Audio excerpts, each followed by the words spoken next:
Hey Josh, I decided to film a reading for you. Now, this is something you don't know about me, but ever since the whole pandemic bullshit broke out, I kind of got into esoterics and metaphysics. So don't be scared. I've not done this before, but I've been kind of doing this for almost a year. I don't know why I got into it.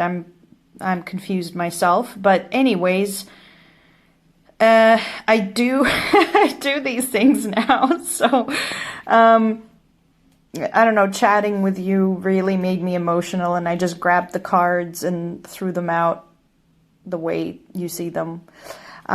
Basically, I shuffle them, and whatever falls out, and that's what I get to keep. And I usually pick three cards that you see right here at the top. I usually pick three cards to read. And if I want clarification about something, then I'll sort of ask more cards for whatever I need. So I don't know how you feel about this, but like, if you don't like doing this kind of stuff, you don't have to watch. I'm not going to be offended. Don't worry about it. But here's what I got. Like, I really do take it seriously, and I really got emotional. Like I say, I really got emotional reading your story, reading, your story. So I just asked for a message for you, and I've gotten this. And interestingly, the first two cards I think are quite like self-explanatory. Sorry, I'm trying to get an angle so that you don't get the light shining in your face. So I guess this would be a good angle right here. So this card represents you standing up for yourself and sort of getting beaten up a bit, but you're not losing. You're still standing up for yourself, and you're continuing to stand your ground. And I think this is so self-explanatory in your case, and in many people's cases nowadays. Yeah, it's interesting that this is like Witch's Tarot, and it's like a pocket version. It's whatever I could get so I could travel with it, but I actually really turned out to really like it. I didn't know these cards before I have gotten them and started to work with them, but I think it was a very lucky, happy purchase. So anyways, what I find interesting is that this witch, right, she took her like cape and her hat off, and so she's in her like fighting attire, right? She's in her warrior mode. And from what I see, like, she actually has defeated like this many like wizards or whatever, right? And she's still standing. So you might feel depleted. You might feel at your wit's end, super tired, but you're not losing the battle. It might seem like you're losing the battle. You're having a headache, your head is all wrapped up, but you're not losing the battle. And then the next card is actually pretty much showing the same thing, which I love about this. But a lot of tarot readers approach the meaning of this card, one of the meanings of this card, as being given many tasks or expectations to be fulfilled by you, right? It's like she's carrying all these broomsticks, but not all of them are hers. She just needs one, right? So all of these other broomsticks are other witches' broomsticks, right? They're not just all hers. So all of these responsibilities are not just solely yours. They're other people's too, but they're putting them on you, and you're like, you're fighting an uphill battle, so to speak. However, this card encourages you to get all the way up, to really carry on, and again, to stand your ground, to continue standing your ground, to carry on and do your thing, right?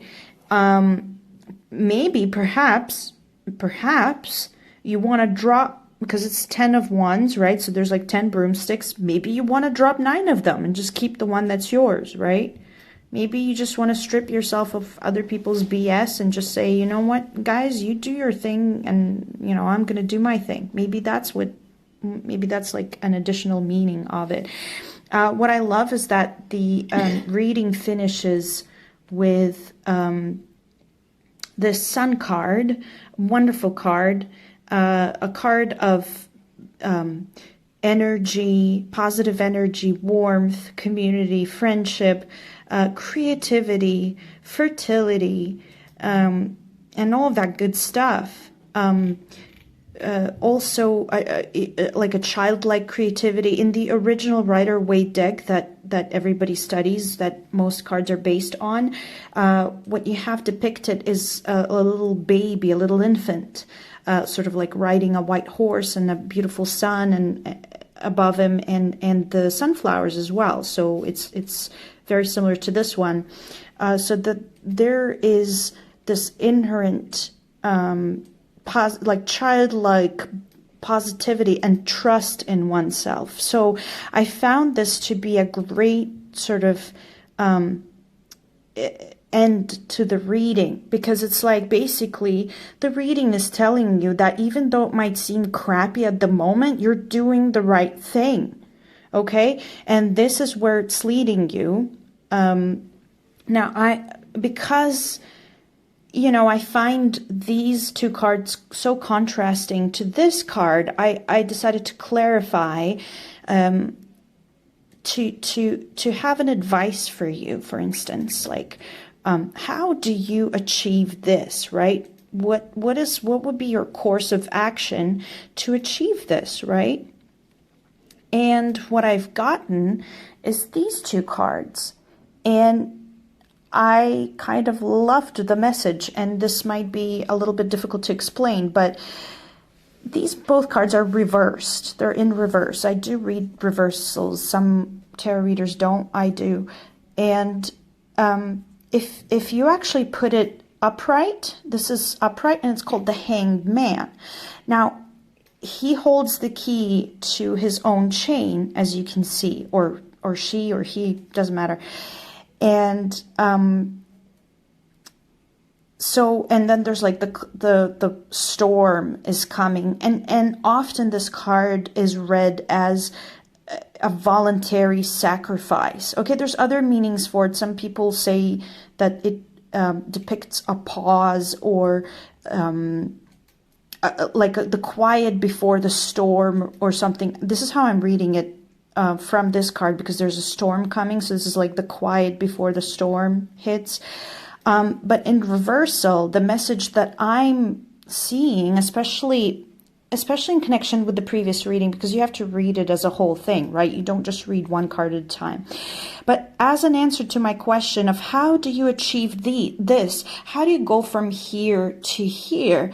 To me, this card in this reverse position is basically saying, don't sacrifice yourself. Don't sacrifice yourself. You know, don't do this.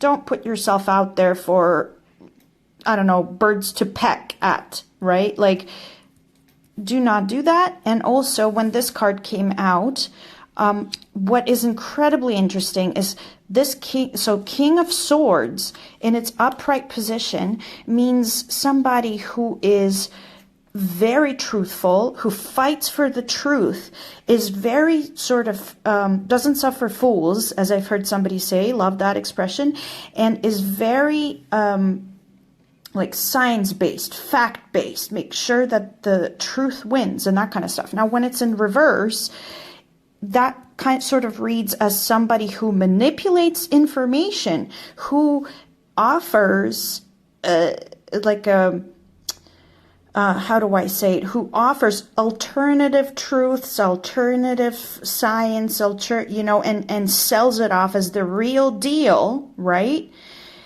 And is manipulating information.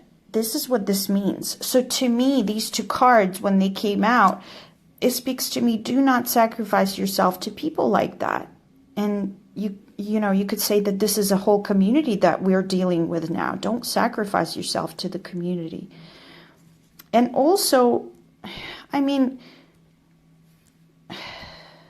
at the same time, even if this card came out upright,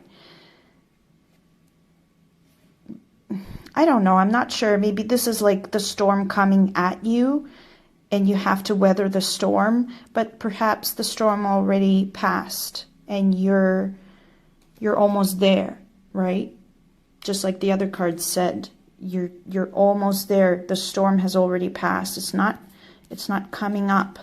It has already passed. And don't sacrifice yourself to people like these, and stick with your truth. Stick with yourself, your sense of self, your sun, your light, you know, your God, whatever, you know, whatever you resonate with, your community, your opinion, your creativity. So that's kind of what I got from chatting with you. So I hope that helps.